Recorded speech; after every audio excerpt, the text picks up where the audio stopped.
श्रीं नमो अरिहन्ताणम् ॐ श्रीं नमो सिद्धाणम् ॐ श्रीं नमो आयर्याणम् ॐ श्रीं नमो उवज्झाणम् ॐ श्रीं नमो सब्बसाहम् ॐ श्रीं नमो अरिहन्ताणम् ॐ श्रीं नमो सिद्धाणम् ॐ श्रीं नमो आयर्याणम् ॐ श्रीं नमो उवज्झाणम् ॐ श्रीं नमो सब्बसाहम् ॐ श्रीं नमो अरिहन्ताणम् ॐ श्रीं नमो सिद्धाणम् ॐ श्रीं नमो आयर्याणम् ॐ श्रीं नमो उवज्झाणम् ॐ श्रीं नमो सब्बसाहम् एषु पञ्चणकारो सर्वपावपरसणो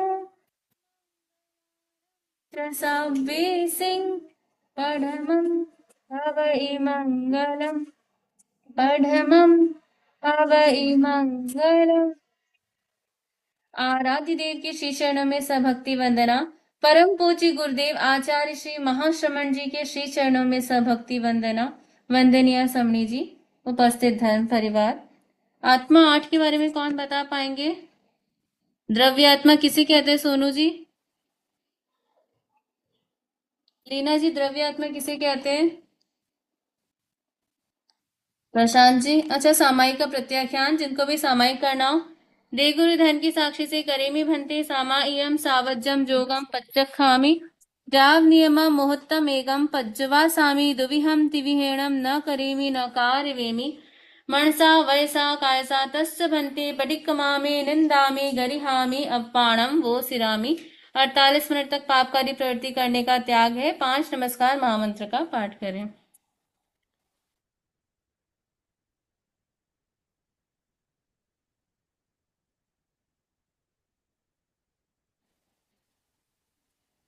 आत्मा 8 है। आत्मा 8 के बारे में बता सकते हैं दक्षिश जी? क्वेश्चन पेपर है, तब लीना जी रहने दीजिए। द्रव्य आत्मा किसे कहते हैं? चैतन्य असंख्य प्रदेशों का समूह को। आपके पास नोट्स खुले हैं क्या? नहीं, सुबह क्लास रिवाइज किया था उनका भी। अच्छा, तो आत्मा 8 है। आत्मा का डेफिनेशन कौन बता पाएगा? आत्मा की डेफिनेशन?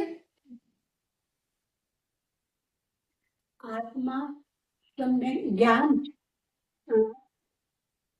दर्शन और चारित्र से परिपूर्ण है। ठीक है, और आत्मा कुछ? सहजानंदी है। आत्मा ठीक है, निरंजन है। आत्मा, ठीक है, इतना ही। और कोई?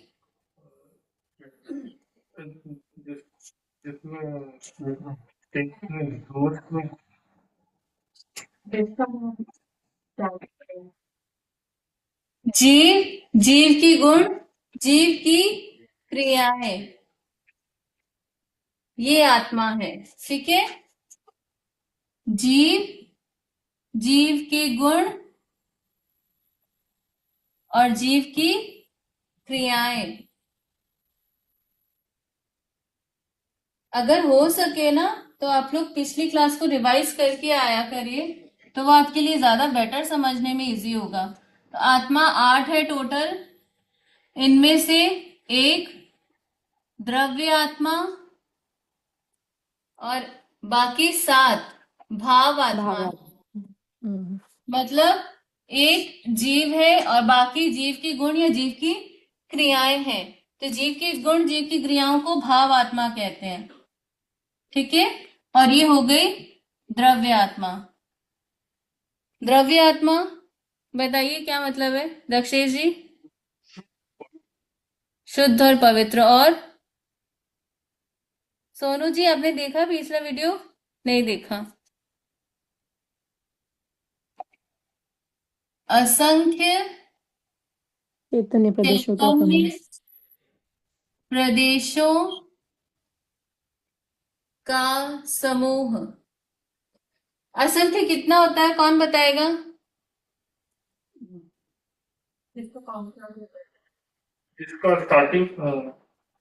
जिसका स्टार्टिंग मालूम है बट एंड मालूम नंबर मतलब एंड मतलब अनंत नहीं, असंख्य है मतलब। असंख्य आप ये समझ लीजिए वेल वाला एग्जाम्पल। या कुएं में छोटे बच्चे के छोटे छोटे बाल के टुकड़े। टुकड़े एग्जैक्टली। पूरे भर दे। छोटे छोटे बच्चों के जो बाल होते हैं उससे भी 8 to 9 times थिनर बाल जो हैं, उनके इतने छोटे टुकड़े कर दिए जाए कि वापस कोई फर्दर उसको पार्टिकल नहीं किया जाए, सॉरी उसको और टुकड़े ना किए जाए। ऐसे टुकड़ों से लगभग 12 to 13 किलोमीटर का गहरा और पूरा सरकमफ्रेंस, यहां से यहां, यहां से यहां, ये पूरा सरकमफ्रेंस जो है, सरकमफ्रेंस कैसे निकालते हैं? 13 into 13, राइट? मुझे जहां तक पता है।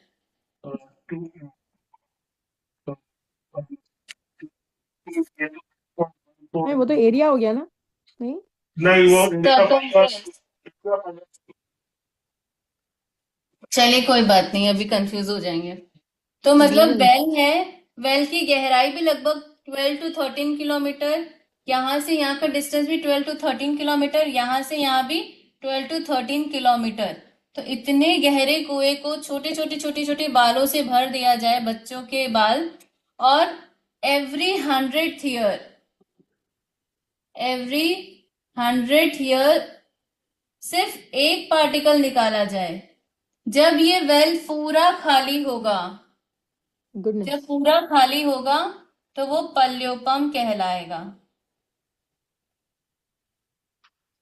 और पल्योपम into 10 crore into crore equals to 1 सागरोपम। तो ये सारी जो चीजें हैं, पल्योपम, सागरोपम, ये सब असंख्य में आती हैं। ठीक है, अब ये आत्मा में कौन सा असंख्य है ये तो हमें नहीं पता, पर असंख्य चैतन्य प्रदेशों का समूह। प्रदेश क्या हो गए? प्रदेश मतलब स्मॉलेस्ट यूनिट। तो स्मॉलेस्ट सोल यूनिट्स जो है वो असंख्य है, उनका जो समूह बना है। यहाँ समूह का मतलब क्या हो गया? स्कंध, देश या प्रदेश?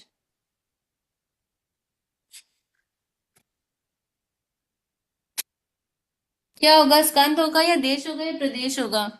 प्रदेश तो ये है, प्रदेशों का समूह, ये हो गया स्कंध। कंध। हम्म। तो वही जो मूल आत्मा की डेफिनेशन है वही द्रव्य आत्मा है। जो मूल आत्मा की डेफिनेशन है वही द्रव्य आत्मा। ठीक है, तो आत्मा क्या हो गई? असंख्य चैतन्य प्रदेशों का समूह, यानी एग्रीगेट, सोल यूनिट्स का एग्रीगेट। कितने प्रदेश है? असंख्य। ठीक है, संख्यात 194 डिजिटेड नंबर, उससे भी ऊपर होता है असंख्य। तो ये असंख्य प्रदेशों का समूह है। फिर इसके बहुत सारे टाइप्स हैं: कषाय आत्मा, योग आत्मा, उपयोग आत्मा, ज्ञान आत्मा, दर्शन आत्मा, चारित्र आत्मा और वीर्य आत्मा। ये हम पहले डिस्कस कर चुके हैं, तो आज हम इसको नहीं लेंगे। हम आते हैं इस पे, हम लास्ट डे क्या कर रहे थे? लेश्या। लेश्या किसे कहते हैं बता सकते हैं आप?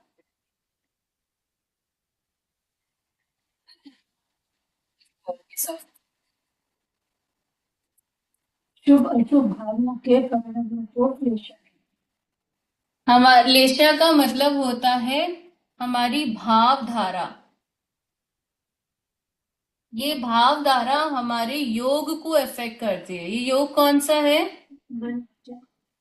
मन वचन काय नहीं, ये चीज आपको ध्यान रखनी है। अभी मैंने देखा, जब मैंने 5 आश्रमों का मीनिंग पूछा तो बहुत जनों ने योग में मन वचन काया लिखा है। मन वचन काया योग नहीं है, मन वचन काया की प्रवृत्ति योग है। कि प्रवृत्ति, ये प्रवृत्ति शब्द आपको याद रखना जरूरी है। ये प्रवृत्ति योग है, सिर्फ मन वचन काय योग नहीं है। मन वचन काय अलग चीज है। मन वचन काय की प्रवृत्ति को जैन धर्म में योग कहा गया है। तो जो हमारी भावधारा होती है, ये ये भावधारा के अकॉर्डिंग हमारी एक्टिविटी होती है। तो ये भावधारा हो गई भावलेशा। ये भावधारा हमारी हो गई भावलेशा।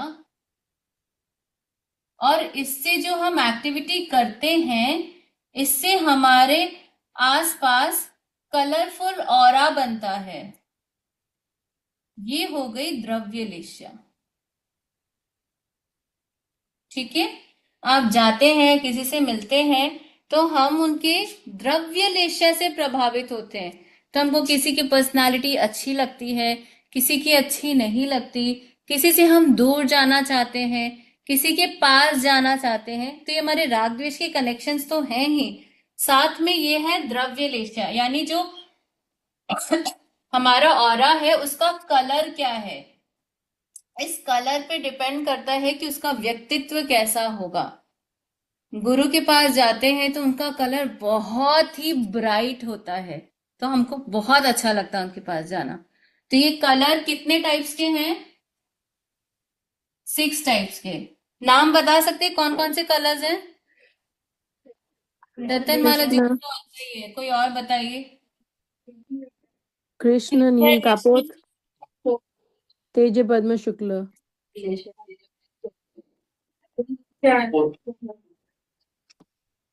Krishna,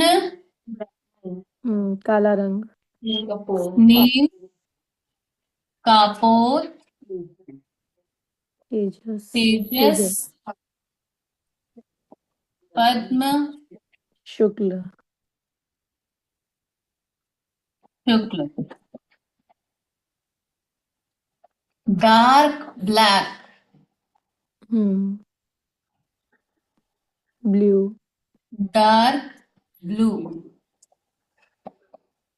dark grey, darkish grey. तेजस का क्या होगा? येलो, रेड नहीं, bright red, bright red, yellow, bright yellow, and white, this is of course bright. तो ये 6 कलर्स हैं।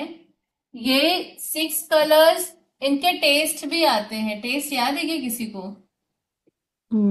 ये याद नहीं था आपको तो क्या ही याद रहेगा। नीम जैसा पहला वाला होता है। Black is Neem, hmm Neelam, grey is what था, कशैला, सौंठ जैसा। और उसके बाद कच्चा आम, फिर पका आम। जैसे नीम कितना कड़वा होता है ना, ये नीम की तरह है। हम्म, ये कच्चा आम, नहीं सॉल्ट नहीं नहीं, मतलब सौंठ। जिंजर सौंठ में जो तीखापन होता है ना, तीक्ष्ण। ये सौंठ की तरह है। ये कच्चे आम की तरह खट्टा, हम्म, ये कड़वा, ये तीखा। तीखा तीक्ष्ण, यानी ये खट्टा। ये मीठा। किसकी तरह मीठा? मधुर, अनंत। पके आम आम के की तरह। पकड़ा आम के रस की तरह मीठा ये हनी, है। हनी होना। हनी है क्या? मधुर, यस, हनी की तरह और मीठा। मिश्री।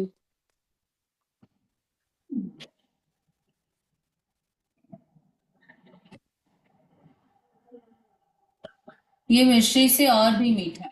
मतलब इन सब में आपको इंटू अनंत करना है। नीम से अनंत गुणा कड़वा, सौंठ से अनंत गुणा तीखा, कच्चे आम से अनंत गुणा खट्टा, इस तरीके से आप लोग को इंटू अनंत करना है सब में।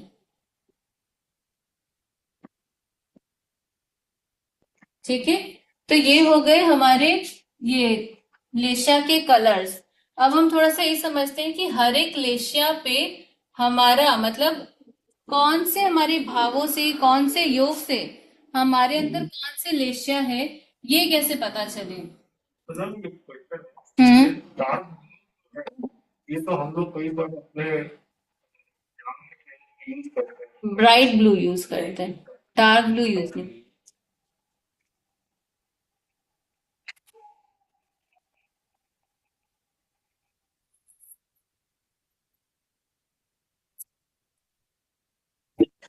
तो कृष्ण के लिए आता है, कृष्ण लेशिया वाला जो है उसकी एक्टिविटी कैसी होगी।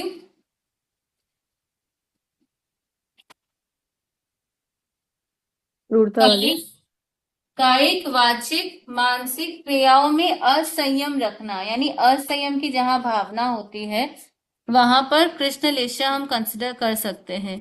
ये तो हमने लास्ट टाइम समझा था, आज हम थोड़ा सा और प्रैक्टिकली समझते हैं। यानी एंगर, जेलसी, क्रुएल्टी, ये बहुत हाई होती है कृष्ण लेशिया वालों में। ये हमने लास्ट टाइम एग्जाम्पल समझा था, अगर आपको याद हो। हाँ, अगर फल खाने हैं तो फल को पाने के लिए पूरे पेड़ को काट दो, ये होता है कृष्ण लेशिया। यानी बहुत ही क्रुएल्टी, जेलसी, एंगर मतलब बहुत हाई होता है, ये हो गया कृष्ण लेशिया। नील, नील लेशिया का है लेजीनेस, लेजीनेस, भयभीत होना, यानी डर लगना, जिसको बहुत डर लगता है। और एक है जो माया करता है। ये हम बहुत ग्रॉस लेवल पे समझ रहे हैं, अंदर कुछ भी भावधाराओं पे डिफरेंट चेंजेस भी हो सकते हैं, लेकिन मूल में अगर हमको ये समझना है कि अगर मेरे में लेजीनेस ज्यादा है, मुझे डर बहुत लगता है, तो मैं माया का प्रयोग, क्योंकि डर के कारण माया का प्रयोग बहुत करते हैं लोग, डर डर के कारण कोई क्या बोलेगा, कोई क्या सुनेगा, कोई क्या समझेगा, तो उससे माया का प्रयोग होने लग जाता है। तो जब ऐसी स्थिति आती है तो कृष्ण लेशिया, सॉरी नील लेशिया। कापोत,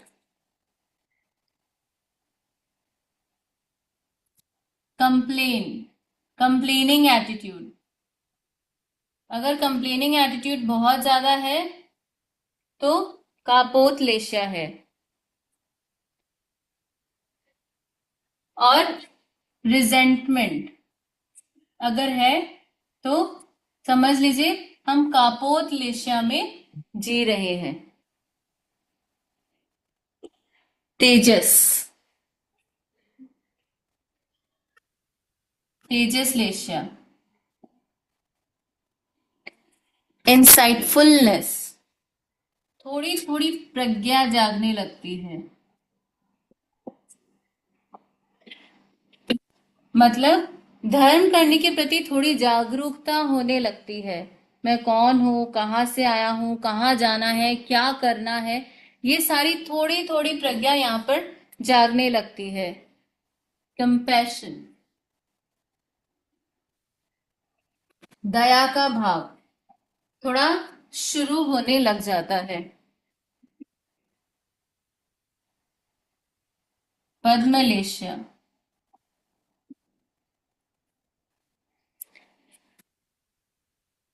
फॉरगिवनेस,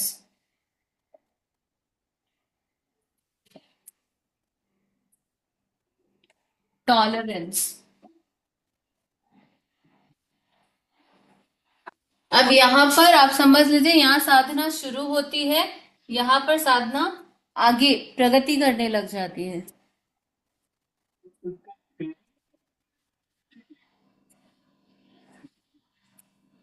स्लाइट कहाँ है। जैसे कंपैशन थोड़ी सी कंपैशन मन में कंपैशन आने लगती कंपैशन का मतलब तो होता है दूसरों की हिंसा नहीं करना, करुणा का भाव रखना।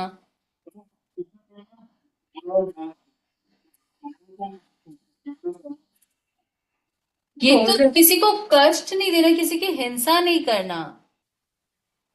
ये टॉलरेंस तो मतलब सहन करना, क्षमा करना। क्षमा करना आसान होता है क्या?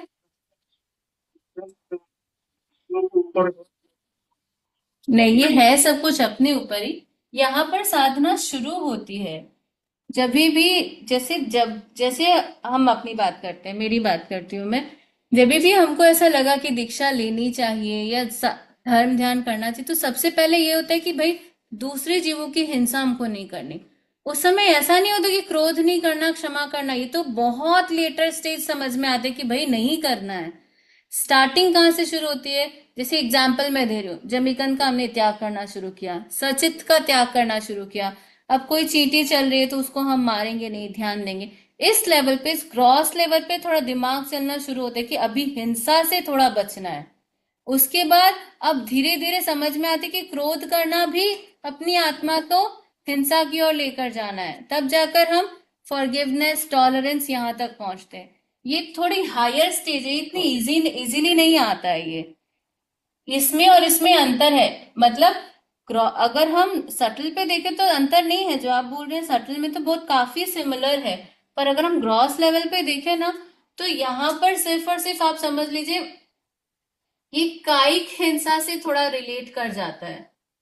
मतलब मैं काया से किसी की हिंसा नहीं करूंगा ग्रॉस लेवल पे। सटल में तो ऑफ कोर्स ये बहुत ही इंटर रिलेटेड है। और जब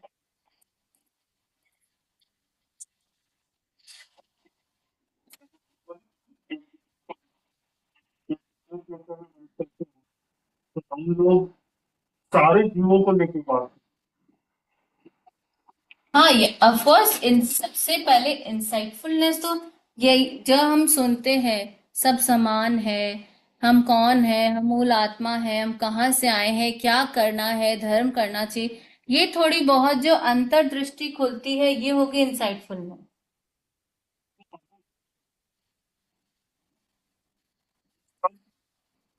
कंटेक्स्ट में देखें तो।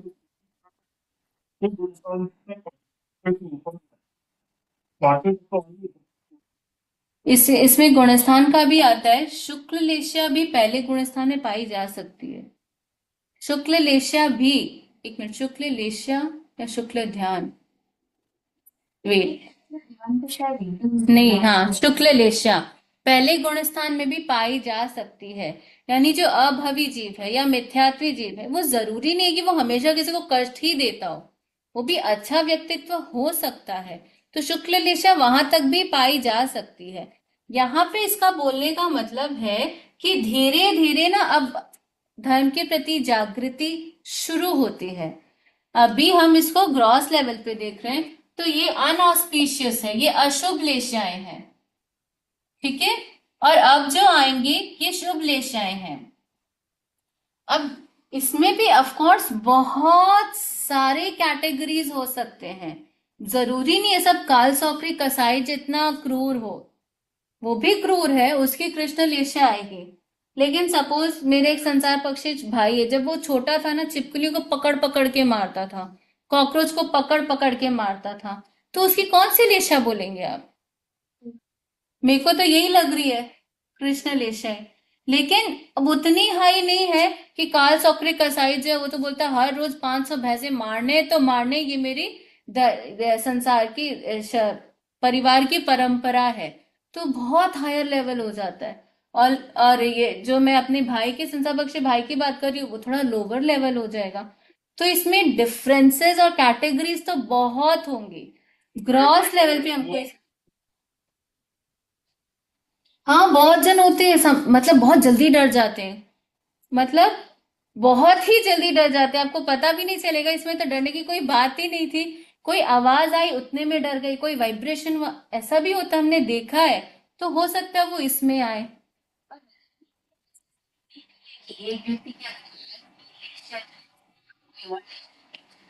हाँ, ये तो हर हर मोमेंट चेंज हो सकता है, हर मोमेंट चेंज हो सकता है। एग्जैक्टली। कभी जैसे किसी किसी का ऐसे आता है कि किसी को बहुत ज्यादा स्ट्रेस हो रहा है, ठीक है, एक्सेसिव स्ट्रेस होता है, एक्सेसिव भय लगता है, तो उसको ऐसा लगता है कि मैं स्ट्रेस निकालने के लिए ये तोड़ू वो फोड़ू, इसको मारू उसको मारू, सबको मार दूं, कोई नहीं चाहिए। तो ये सारी चीजें या तो यहाँ आ जाएगी, और भय भी है तो दोनों भी हो सकती है। ठीक है, हम ग्रॉस लेवल पे समझ रहे हैं कि हम कहाँ पर अभी लाई करते हैं, हमें ये समझना है। हाँ, ये ऐसा नहीं है कि एक के बाद एक ही होंगे, कभी भी जैसे मैंने बोला प्रथम गुणस्थान में 6 लेशिया हो सकती है।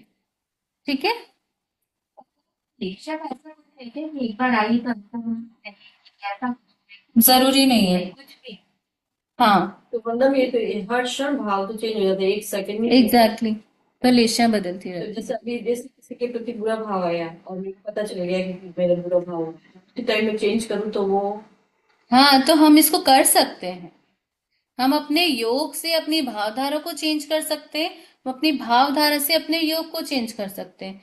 अभी किसी को गुस्सा आया, उसने हाथ उठाया, ठीक है, हम बाहुबली की बात करें, बाहुबली और भरत चक्रवर्ती की बात करें, उन दोनों के बीच में लड़ाई हो रही है, दोनों एक दूसरे को मार रहे हैं, ठीक है, प्रहार कर रहे हैं। फिर बाहुबली हाथ उठाते हैं, और वो उनको पता था कि अगर वो भरत चक्रवर्ती पर हाथ उठा दिए अब प्रॉपर वाला, तो भरत चक्रवर्ती वहीं धाराशायी हो जाएगा। पर उन्होंने अपना हाथ उठाया, तो उनका योग तो उस समय गलत था, लेकिन फिर सिर पर चला गया और लोच कर लिया, सारे बाल एक बार में उखाड़ लिए, शायद सारे बाल या जो भी एक पोर्शन। तो ये क्या हो गया, योग था, उस समय भावधारा भी क्रूर रही होगी, तुरंत जागृति आई और तुरंत उसे हाथ को आगे ले जाने की जगह पीछे ले गए, तो इसका मतलब तुरंत भावधारा बदल गई। ठीक है, शुक्ल लेशन, यस यस, ये भी है ना, जैसे कि सिक्स एग्जाम्पल, बट कृष्ण से लेके शुक्ल तक it is continuous spectrum, it could be any combination of any. Yes, कुछ भी हो सकता है, हमारी क्या भावधारा चल रही है, सटल, इतना सटल है, हम उसको पकड़ ही नहीं सकते, इतना सटल है वो, मतलब अनंत अनंत अनंत अनंत अनंत लेयर्स हैं, हम पहुंच ही नहीं सकते, हम तो बहुत ग्रॉस इसको समझ रहे हैं। ठीक है, नहीं नहीं नहीं नहीं, इट कीप्स ऑन चेंजिंग। अब साधु संतों में भी बदलती है। बदल सकती है, छठे गुणस्थान में लगभग प्रथम लेशिया आ सकती है। अब वहां पर स्पैन बहुत छोटा हो सकता है, मेरे को लगता है आ तो सकती है, लेकिन स्पैन छोटा हो सकता है कि बस आया और साधु वापस जागृत हो गया, ऐसा हो सकता है, ऐसा लगता है मुझे, लेकिन लगभग जितना मुझे ध्यान है हो सकती है। मुझे पता नहीं था आप लोग इतना डीप जाएंगे, मुझे पढ़ के आते हैं, आप लोग पढ़ा देंगे। डिटैचमेंट, सेल्फ कॉन्शियसनेस,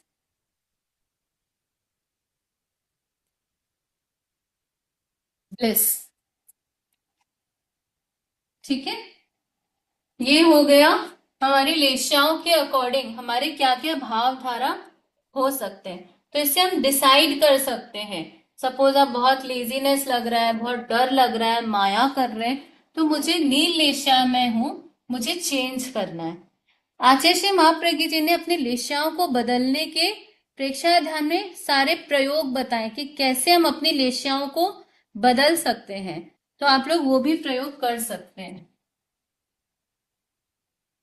ये क्लियर हो गया ना? चलिए अब हम ध्यान की ओर बढ़ते हैं। वंदा में जैसे जैसे ये लेशिया चेंज होती है तो शरीर पर भी असर आता होगा ना?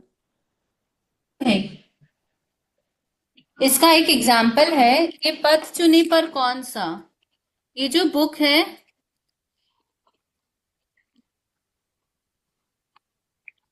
पथ चुनी पर कौन सा, ये पूरी लेशियाओं पर एक्सप्लेन किया है भगवान आचार्य श्री महाप्रज्ञ जी ने, और इसकी हिंदी इंग्लिश ट्रांसलेशन है where will you go when you die. आप इसको पढ़ के और क्लैरिटी से लेशिया के बारे में समझ सकते हैं। इसकी जो मूल स्टोरी है वो ऐसी है कि एक बार एक राजा होता है, मैं उसको अपने भावों में बता रही हूँ, एक राजा होता है, वो युद्ध में युद्ध करने जाता है, और वो युद्ध जीत लेता है। जिस समय पे उसे लौटना होता है वो सोचता है कि वो उससे पहले लौटकर अपने रानी को और प्रजा को सरप्राइज दे। तो वहां पर उसी समय कोई साधु होते हैं जो ज्ञानी साधु होते हैं। तो रानी उन साधु के पास जाती है और उनसे पूछती है कि जो मेरे जो हस्बैंड है, जो राजा है, वो युद्ध के लिए गए हैं, युद्ध का क्या परिणाम होगा। तो वो ज्ञानी जो साधु हैं वो कहते हैं कि तुम राजा युद्ध जीत चुका है और वो समय से पहले ही वापस आने वाला है। तो ये जब रानी को पता चलता है तो रानी पूरे जो राज्य को है उसको सजा देती है और पूरे उसकी स्वागत की प्लानिंग करती है। अब इधर राजा सोचे कि मैं जाके सरप्राइज दूंगा रानी को, और इधर रानी पूरी सरप्राइज की प्लानिंग उसके स्वागत के लिए कर लेती है। तो जब ऐसा होता है तो राजा को बहुत आश्चर्य होता है कि पता कैसे चला रानी को। तो रानी बोलती है, लगभग स्टोरी ऐसी है, मैंने बहुत दिन से पढ़ी नहीं है। रानी कहती है कि वो जो साधु हैं उन्होंने मुझे बताया। तो राजा बहुत इम्प्रेस होता है कि अच्छा वो फ्यूचर बता सकते हैं तो मैं भी उनके पास जाऊं। तो जैसे ही वो उनके पास पहुंचता है तो उससे उनसे बहुत सारी बातें पूछता है। तो वो लगभग अपना मृत्यु कब होगी और मेरा अगला जन्म क्या होगा इसके बारे में भी पूछता है। सबसे पहले तो ये थॉट आता है ना, मृत्यु कब होगी और अगला जन्म क्या होगा। तो राजा उससे पूछता है तो जो मुनि है वो मना कर देते कि नहीं, इसके बारे में तुम मत चर्चा करो। तो उसके मन में और कौतूहल हो जाता है कि अच्छा इसके बारे में क्यों नहीं चर्चा करना, मतलब कुछ गड़बड़ है, बार बार पूछता है। तो पता चलता है कि तुम अपने ही लगभग शायद 7 डेज में तुम्हारी मृत्यु होने वाली है for so and so reason, और तुम लगभग अपने ही घर में महल में शौचालय में एक छोटे से द्विंद्रिय त्रिंद्रिय जीव बनोगे। तो सुन के हक्का बक्का हो जाता है, कहाँ मैं इतना बड़ा राजा, कहाँ मेरी इतनी प्रजा, इतना धन वैभव, और कहाँ मेरा अगला जन्म। विश्वास नहीं होता है। तो राजा उसे शायद बताते कि कोई बिल्ली से शायद तुम्हारी मौत होगी, मुझे एग्जैक्टली याद नहीं। तो वो ऐसा उपाय करते कि राज्य में एक भी बिल्ली ना रहे, लेकिन फिर भी कोई संदूक में कोई बिल्ली की पिक्चर होती है और उसके कारण उसकी डेथ हो जाती है। और वो अपने पुत्र को बोल के रखता है कि आज का दिन, अगर इस दिन मेरी मृत्यु होती है तो मेरे मृत्यु के बाद तुम शौचालय में जाना और देखना कि वहां इस रूप में कोई जीव है क्या। वैसा ही होता है। तो ये स्टोरी ऐसी है कि जिस लेश्या में हम मरते हैं हम उसी लेश्या में उत्पन्न होते हैं। तो हो सकता है कि वो भय की लेश्या में मरता है तो वो अगला जन्म, उसका अगली गति उसी रूप में होती है। इसलिए भगवान ने कहा समयम गोयम म पमाई, एक क्षण भी प्रमाद मत करो, एक क्षण भी आत्मा की विस्मृति न हो। किस लेश्या में आयुष्य का बंधन होगा, अब उसी लेश्या में आपका अंतिम समय बनेगा और उसी लेश्या में आपका अगला जन्म होगा। तो जैसे श्री कृष्ण जब आयुष्य का बंधन करते हैं तो वो अहंकार की स्थिति होती है, हिंसा पे अहंकार। मैंने इतनी अच्छी हंटिंग की, तो उस समय गलत लेश्या थी, कृष्ण लेश्या थी। अब कृष्ण लेश्या होने के बाद वो सम्यक्ति बनते हैं, क्षायिक सम्यक्ति बनते हैं, यानी ऐसा सम्यक्त्व जो आने के बाद वापस जाता नहीं है, इतना हाई सम्यक्त्व। लेकिन अंतिम समय जब उनका आता है, अब उनको नरक में जाना है, तो उनकी लेश्या खराब होती है। कैसे होती है, उनका जो पुत्र होता है वो उनको जेल में डाल देता है, और क्योंकि उसको अब राज्य करना है। अब पुत्र के शायद मति घूमती है और वो अपने पिता को बचाने के लिए आ रहा होता है, पिता को रिहा करने के लिए आ रहा होता है, लेकिन शायद श्रेणिक को ऐसा लगता है कि ये मुझे मारने आ रहा है। तो इस डर से श्रेणिक अपनी ही शायद अंगूठी खाकर आत्महत्या कर लेता है, यानी उस समय उसकी लेश्या बिगड़नी होती है। ऐसे तो एक तरफ क्षायिक सम्यक्त्व, लेकिन अब उसकी लेश्या बिगड़नी है तो अंगूठी खाकर आत्महत्या करता है। तब क्योंकि लेश्या बिगड़ेगी तभी वो नरक में जाएगा। तो अंतिम समय में हमारी जैसी लेश्या होती है उसी लेश्या में हम अगले जन्म में जन्म लेते हैं, अगली गति में जन्म लेते हैं। इसलिए एनी टाइम हमारी लेश्या शुभ होनी चाहिए। आए समझ में? तो मतलब मैं आज के साथ तो हमको नहीं बताते कि तुम क्या बनोगे या कैसे, ऐसे कभी भी पूछो तो। आज उस समय तो देखिए मति ज्ञानी, जो अवधि ज्ञानी, परम अवधि ज्ञानी, मति ज्ञानी, केवल ज्ञानी साधु उस समय होते थे। आजकल के भी बता तो सकते हैं, अब बताते क्यों नहीं मुझे नहीं पता।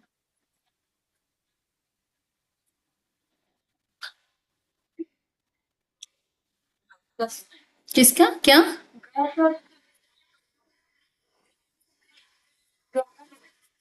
नहीं बताते, अब क्यों नहीं बताते पता नहीं, लेकिन नहीं बताते। हाँ,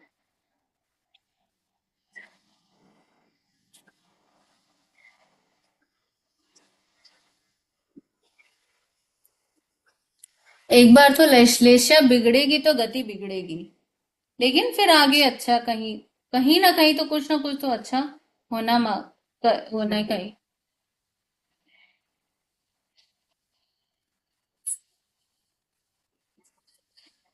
हाँ, पहले ही बांध लिया था ना।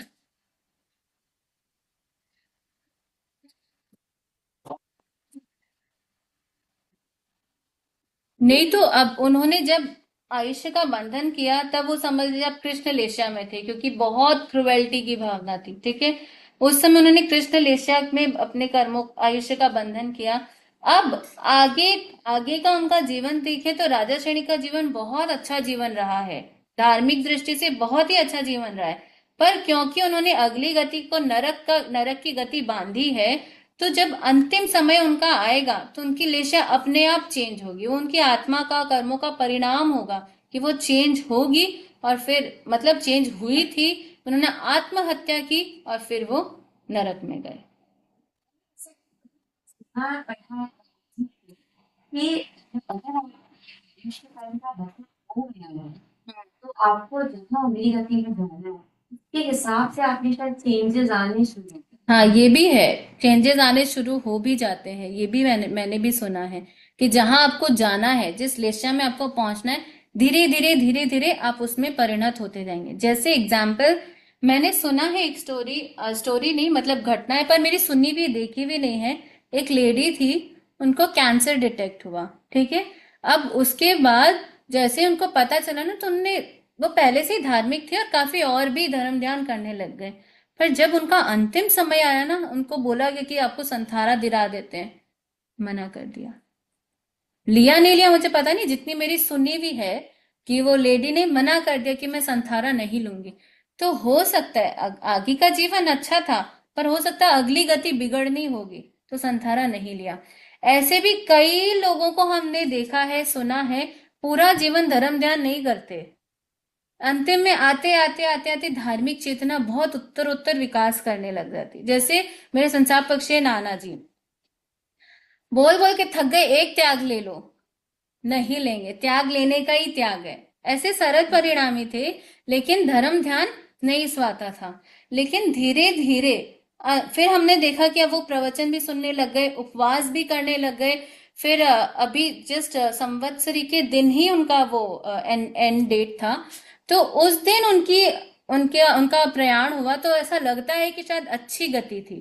सुबह का समय था, दिन चढ़ता हुआ दिन, तो शायद अच्छी गति थी। पूछा गया कि आप लोगों ने त्याग प्रत्याख्यान कराए क्या, तो उन्होंने बोला कि उन्होंने त्याग प्रत्याख्यान लिए हैं, सभी से खमत खावड़ा किए हैं। उससे पहले बड़े बड़े त्याग उन्होंने ले लिए थे कि अब मुझे जीवन में बड़े काम, बड़े हिंसाएं नहीं करनी। तो जब पहले सोचते तो लगा नहीं था कि ये कभी धार्मिक होंगे, लेकिन अंतिम समय में हो जाते हैं। तो शायद गति सुधरनी होगी और गति अच्छी होनी होगी, तो वो अच्छी भी हो सकती है। ठीक है, ठीक है। नेक्स्ट हम जाते हैं ध्यान पे। हमारा ये हमारा 17th बोल था। 18th बोल है दृष्टि 3। ये हम कर चुके हैं, सम्यक दृष्टि, मिथ्या दृष्टि, सम्यक मिथ्या दृष्टि, यानी सम्यक दर्शन, मिथ्या दर्शन और मिश्र दर्शन, ये हम कर चुके हैं। आप बुक लेकर बुक से पढ़ सकते हैं। 19th है ध्यान।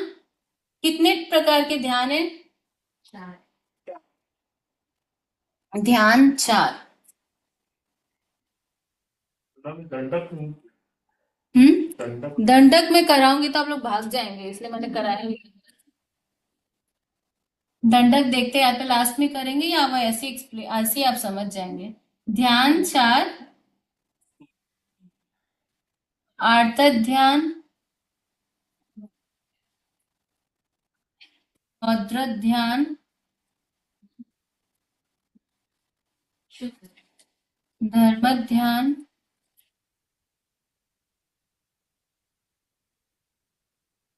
शुक्ल ध्यान। ध्यान क्या होता है?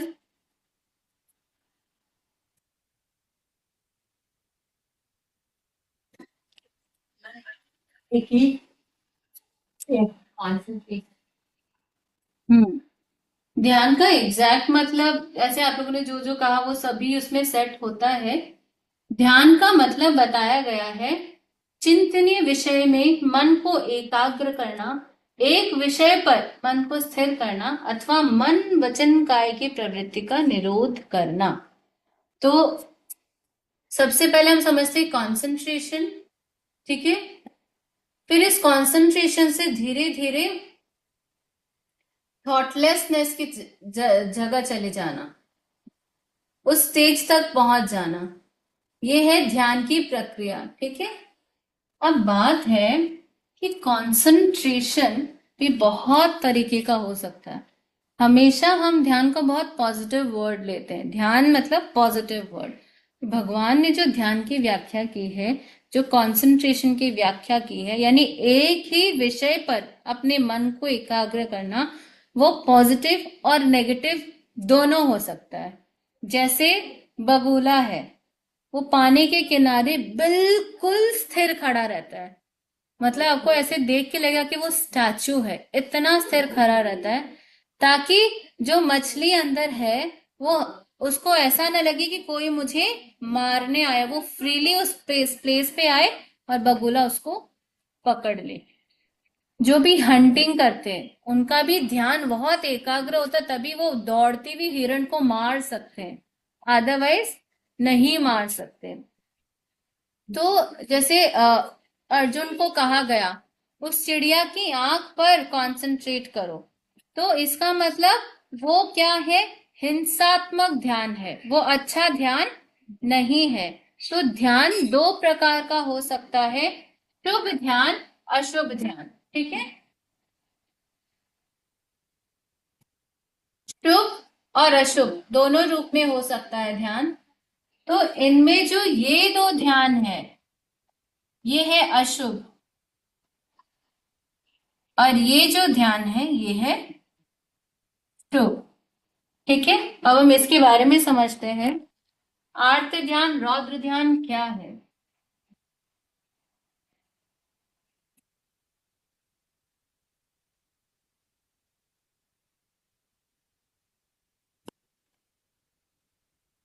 इंटेंसिटी का फर्क होगा नहीं जैसे कितनी इंटेंसिटी से कर रहे हो, कोई शुभ ध्यान इंटेंसिटी भी तो सही ध्यान हो गया।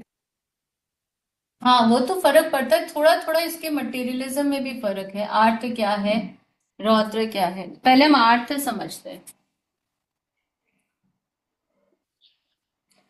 आर्त शब्द जो है वो आरती शब्द से बना है, वो आरती नहीं जो आप अपन टेम्पल्स में करते हैं।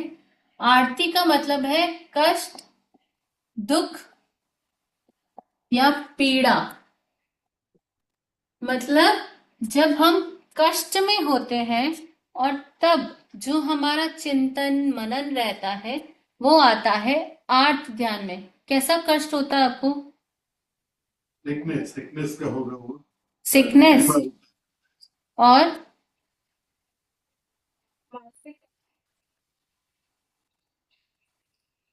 जैसे किसी चीज का वियोग हो गया, आपने तो पढ़ा है, चलिए ठीक है। तो इसमें चार चीजें आती है। आर्त ध्यान किस तरीके का हो सकता है? अनिष्ट संयोग, अनिष्ट संयोग। अनिष्ट शब्द दो चीजों से बना है, अन और इष्ट। इष्ट यानी जो मुझे अच्छा लगता हो, जो मुझे प्रिय हो। तो अनिष्ट क्या होगा? जो अच्छा ना लगे। तो जो चीज मुझे अच्छी नहीं लगती उसका संयोग होना, उसका मेरे जीवन में आ जाना, और उसके कारण जो मुझे कष्ट होता है, जो मेरा थॉट रहता है, वो क्या कहलाता है? आर्त ध्यान। जैसे आपके घर पे कोई ऐसा व्यक्ति आ गया जो आपको नहीं पसंद है। जैसे एक एग्जाम्पल बताती हूँ, हम लोग जब छोटे थे तो मेरे एक संसार पक्ष के दूर के फूफा जी थे। ठीक है, सबका अपना अपना रूप होता है। उनका रूप थोड़ा सा भयानक था, कद छोटा, एकदम काला रंग, और चेहरे पे बहुत सारे फुंसियां, मतलब फुंसी नहीं बोलेंगे उसको हम, लेकिन मोटे मोटे कुछ फुंसी जैसे, मतलब उनका पूरा चेहरा मोटे मोटे कुछ चीजों से भरा हुआ था। उनके बारे में सोच के मेरी हालत खराब हो जाती थी। जब वो घर पे आने वाले हैं तो आज वो आने वाले हैं, आज वो आने वाले, इस हम बहुत छोटे थे, बहुत छोटे छोटे थे, लाइक 2-4 साल के, 4-5 साल के। और अगर वो आ गए घर पे, फिर तो कोई एक रूम का कोना पकड़ के रूम लॉक करके हम बैठ जाते थे। इतना उनसे करते कुछ भी नहीं थे, हमको कुछ भी नहीं करते, लेकिन देख के डर लगता था। तो उनका घर में आना मेरे लिए अनिष्ट संयोग था। ऐसे ही अगर सपोज मेरी कोई फ्रेंड घर पे आ रही है तो वो मेरे लिए क्या होगा, इष्ट संयोग होगा। तो अनिष्ट जब संयोग होता है तो वो आर्त ध्यान कहलाता है। एक है इष्ट का वियोग, जो मुझे अच्छा लगता है, ये व्यक्ति, वस्तु, कुछ भी हो सकता है, एनीथिंग, पर्सन और थिंग, एनीथिंग। तो इष्ट का वियोग, जो चीज मुझे अच्छी लगती है वो मेरे से छूट जाना। जैसे हम दीक्षा लेते हैं तो हमारे माँ बाप को ऐसा लगता है इष्ट का वियोग हो गया, जो बच्चे मुझे अच्छे लगते हैं वो दूर चले गए। उस समय जो आंखों में आंसू आते वो क्या है, आर्तक ध्यान। तो जब जो मेरा प्रिय है, किसी की डेथ हो जाती है, तो आपने बहुत बार सुना होगा साधु संत कहते हैं आर्तक ध्यान नहीं करना चाहिए। यानी इष्ट का वियोग हो गया है लेकिन उसके लिए आंसू नहीं बहाने हैं, वो क्या होगा, आर्तक ध्यान। जो आर्तक ध्यान रौद्र ध्यान है, ये हमें संसार में भटकाने वाले होते हैं। किसी का जब किसी के फैमिली में किसी की डेथ हो जाती है तो किसी की स्थिति ऐसी होती है कि वो मूर्छा में चला जाता है, या ऐसी स्थिति में चला जाता है कि अब उसके आंसू नहीं आ रहे, मतलब वो बहुत गहराई से आर्तक ध्यान में चला गया। तो ये तभी होता है जब हमारे राग द्वेष के परिणाम बहुत गहरे होते हैं, तब ये होता है। अन्यथा ऐसी भी स्थिति बनती है, जैसे शायद मैंने पहले भी बताया था कि एक व्यक्ति है, नौजवान बेटा उसके चला गया, लेकिन देखा गया कि उनकी आंखों में एक भी आंसू नहीं थे। क्यों नहीं थे? उसने कहा कि मैं सत्य को समझता हूं कि उसका संयोग था और वियोग हो गया। तो उनके आंसू संभवतः आंखों में नहीं थे। उन्होंने कहा मुझे एक ही चीज का कष्ट है कि मैं उसका इलाज नहीं करा पाया, बाकी अब जिसका संयोग है उसका वियोग होगा वो निश्चित है, तो मुझे उस बात का कष्ट नहीं है। तो जितना जितना हम स्वाध्याय करते हैं ना, उतना उतना हमारे माइंड की क्लैरिटी होती है कि मुझे क्या करना है, क्या सोचना है और कैसी एक्टिविटी मेरी होनी चाहिए। तो किसी का होता है कि वो भयंकर रोते हैं, कई दिनों तक रोते हैं। सिर्फ इतना ही नहीं, इष्ट का वियोग तो ठीक है, फिर भी बड़ी बात है। किसी का ऐसा भी होता है कि किसी ने कुछ गलत कह दिया, उसी के कारण कई दिनों तक रोना आता है कि मुझे उसने ऐसा कह दिया, मुझे उसने ऐसा कह दिया। तो ये सारी चीजें इसमें आ जाएगी। नेक्स्ट है प्रतिकूल वेदना। जैसा कि आप लोगों ने कहा सिकनेस, प्रतिकूल वेदना में जब हमें कष्ट की अनुभूति होती है तो वो आर्तक ध्यान में आ जाता है।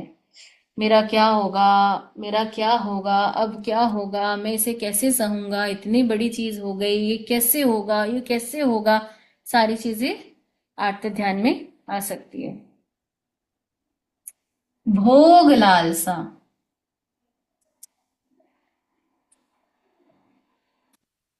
यानी भोगों को भोगने की इच्छा, ये भी आर्तक ध्यान में आ जाती है। मुझे उस घर में रहना है, मुझे ये कार्य करना है, मुझे ऐसा करना है, मुझे वैसा करना है, मुझे ये खाना है, मुझे ये पीना है, मुझे ये पहनना है, मुझे उसके साथ रहना है।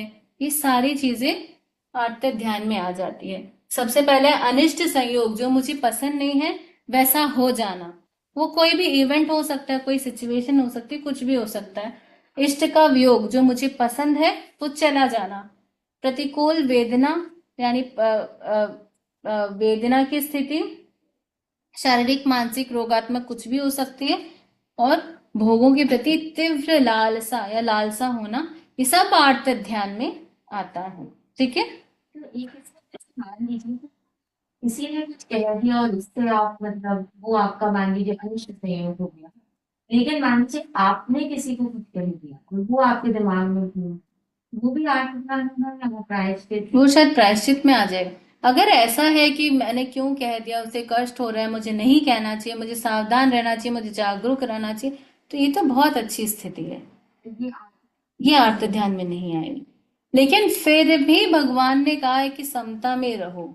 आपने कह दिया, आपके कोई कर्मों का उदय था, आपकी मति वैसी बनी, आपने कह दिया, और उसके भी कोई कर्मों का उदय था, उसे कष्ट पाना था। बहुत ज्यादा इसको सोचकर एक होता है कि उसे भोगना, और एक होता है कि उससे सीख लेना। सीख लेना ज्यादा बेटर है, क्योंकि अब सपोज प्रमाद है, बहुत बार ऐसा लगता है या इतना तो कर ही सकते थे, नहीं किया, इतना तो ये त्याग तो ले ही सकते थे, या 10 मिनट तो कर ही सकते थे, नहीं किया। कभी कभी वो नहीं किया नहीं किया नहीं किया लेकर दिमाग में बहुत प्रेशर क्रिएट हो जाता है कि लगता है मैं कुछ कर ही नहीं सकता। तो वो चीज जो है वो सही नहीं है। भगवान ने कहा आगे बढ़ो, करते रहो, पुरुषार्थ करते रहो। चिंतन करना अच्छा है, लेकिन उसमें स्टक नहीं होना चाहिए कि नहीं हुआ तो अब क्या, अब क्या नहीं, आगे बढ़ना है। लग रहा है।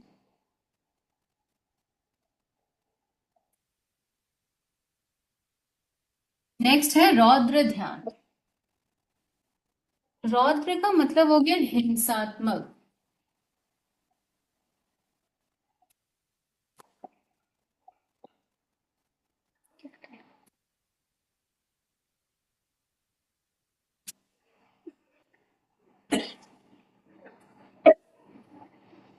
जिसका चित्त क्रूर और कठोर हो वह रुद्र होता है, और उसके ध्यान को रौद्र कहा जाता है। हिंसा करने, झूठ बोलने, चोरी करने और प्राप्त विषयों को मजबूती से संभाल कर रखने की वृत्ति से क्रूरता व कठोरता पैदा होती है। इसी कारण जो निरंतर चिंता हुआ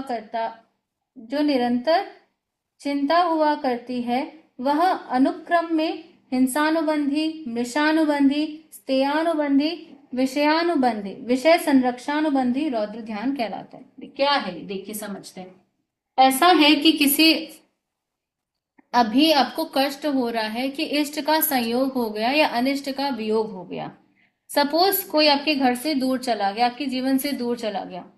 अब हम कोशिश करते हैं कैसे उसे प्राप्त किया जाए, क्या किया जाए, कोई माया की जाए, कोई हिंसा की जाए, या जो प्राप्त है वो अच्छा नहीं है तो उसे दूर करने के लिए क्या प्रक्रियाएं की जाए, इसके बारे में जो चिंतन होता है वो एक तरफ से रौद्र ध्यान में आता है। जैसे हिंसानुबंधी,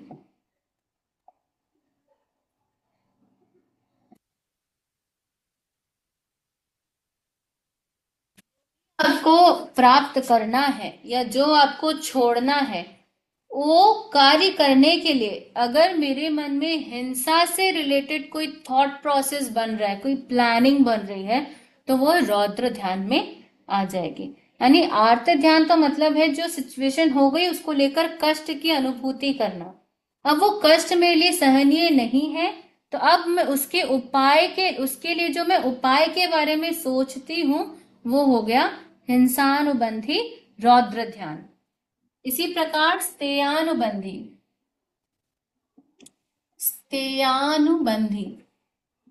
यानी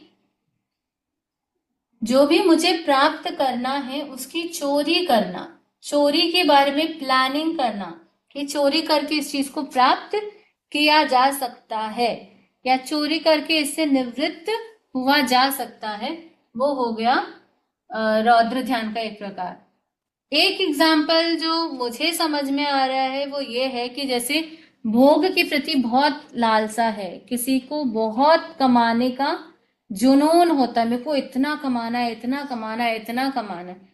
तो कमाई जो है वो तो ऑफ कोर्स किसी का शोषण करके ही होगी। जब वो एक्सेसिव कमा रहा है तो वो क्या हो सकता है, जब वो किसी का शोषण कर रहा है तो एक दृष्टि से वो चोरी हो गई, तो वो यहाँ आ सकती है, मुझे ऐसा लगता है। मृषानुबंधी क्या होता है? झूठ बोलना। मृषानुबंधी यानी झूठ बोलने